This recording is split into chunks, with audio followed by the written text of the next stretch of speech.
রসুনের সাহায্যে তোমরা তোমাদের দাঁতের সমস্ত সমস্যা দূর করে ফেলতে পারবে। যদি দাঁত অনেক বেশি পোকা খেয়ে থাকে এবং দাঁতে মাড়ি ফুলে গিয়ে থাকে, দাঁত ক্ষয় হয়ে গিয়ে থাকে, তারপর মাড়ি থেকে রক্ত পড়া, মাড়ি ফুলে যাওয়া এবং নরম মাড়ির সমস্যা, যে সমস্ত সমস্যা তোমরা ফেস করে এখনো চলছো, সেই সমস্ত সমস্যা কিন্তু দূর করে দিতে পারে রসুন। তো আজকে ভীষণ ইজি এবং ভীষণ ইউজফুল একটা ভিডিও তোমাদের সাথে শেয়ার করব। তো অবশ্যই ভিডিওটা সবাই দেখো, আর ভিডিওটা স্কিপ করে দেখলে কিন্তু তোমাদেরই বুঝতে অসুবিধে হবে। তো যাই হোক, যারা এখন আমার চ্যানেলে নতুন তারা অবশ্যই আমার চ্যানেলটিকে সাবস্ক্রাইব করে রাখবে এবং পাশে থাকা বেল আইকনটি ক্লিক করে রাখবে। তো চলো, এখন কিন্তু রেমেডিটা আমি স্টার্ট করে দিয়েছি। তোমরা দেখতেই পারছো আমি কিন্তু এখানে 2 কোয়া রসুন নিয়েছি। বেশি এখানে আমাদের রসুন লাগবে না, এখানে আমি একটু বড় রসুনের কোয়াগুলো ছিল বলে 2 কোয়া নিয়েছি। যদি তোমাদের ছোট রসুনের কোয়া থাকে সেক্ষেত্রে তোমরা 3 থেকে 4টে নিবে, হয়ে যাবে। আর এই রেমেডিটা কিন্তু তোমরা বানিয়ে স্টোর করে রাখতে পারবে না, সেক্ষেত্রে তোমরা অল্পই বানাবে। এখানে দেখো রসুনটা খুব ভালো করে আমি থেতলে নিয়েছি। তো একটি হামানদিস্তার মধ্যে আমি থেতলে নিয়েছি। তো তোমরা এভাবে হালকা করে একটু থেতলে নেবে, পুরো পেস্ট করার দরকার নেই। তো এর মধ্যে আমাদের ফার্স্ট এবং ফাইনাল ইনগ্রিডিয়েন্টটা অ্যাড করব, সেটা হচ্ছে লবণ। বন্ধুরা, রসুন কিন্তু খুবই ভালো, আর রসুনের সাথে যখন লবণ মিশে আমাদের দাঁতে কাজ করবে তাহলে কিন্তু এটা আরও বেশি ভালো আমাদের দাঁতে কাজ দেবে। কারণ লবণ কিন্তু আমরা প্রত্যেকেই জানি, কোলগেটের মধ্যেও কিন্তু লবণ দেওয়া থাকে। লবণ আমাদের দাঁতের সমস্যাগুলো দূর করতে পারে এবং দাঁতকে কিন্তু একটা চকচকে ভাব আনতে সাহায্য করে। আর রসুনের মধ্যে কিন্তু অ্যান্টিসেপটিক এবং অ্যান্টি ফাঙ্গাল প্রপার্টিস রয়েছে, অ্যান্টিব্যাকটেরিয়াল প্রপার্টিস রয়েছে।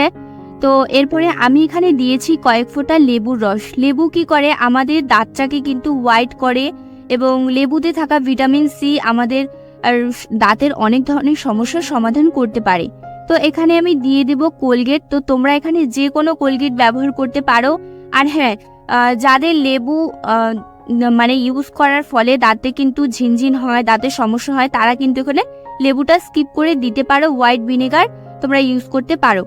তো এখানে কিন্তু আমি টুথপেস্ট দিয়েছি, আর টুথপেস্টের পরিবর্তে তোমরা যদি মাজন ব্যবহার করে থাকো সেক্ষেত্রে তোমরা এখানে মাজনটাও দিয়ে দিতে পারো।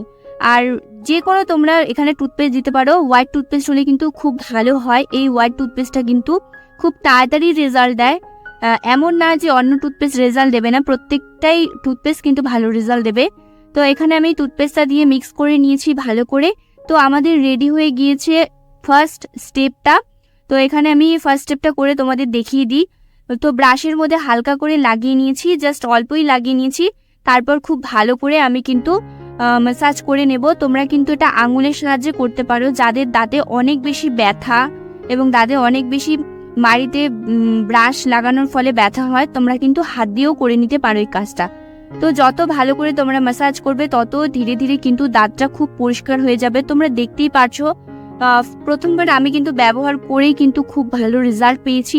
আশা করছি তোমরাও কিন্তু খুব ভালো রেজাল্ট পাবে। তো এখন আমি সেকেন্ড স্টেপটা করতে চলে এসেছি।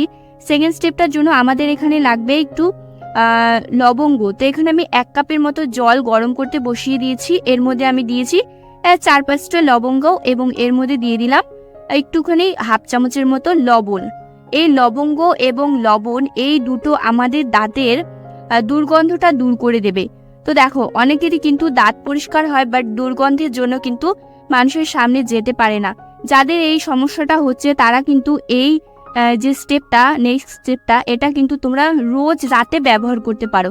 প্রথম স্টেপটা কিন্তু রোজ ব্যবহার করবে না, সপ্তাহে 2 দিন। তো এখানে আমি লবঙ্গ এবং লবণের ফোটানো জলটা ভালো করে ঠান্ডা করে নিয়ে একটি কাপে ঢেলে নিয়েছি। এটা তোমরা ঠান্ডা হয়ে যাওয়ার পর কুলকুচি করে নেবে। তো আজকের মতো ভিডিওটা এখানেই শেষ করছি, দেখা হচ্ছে নতুন ভিডিওতে।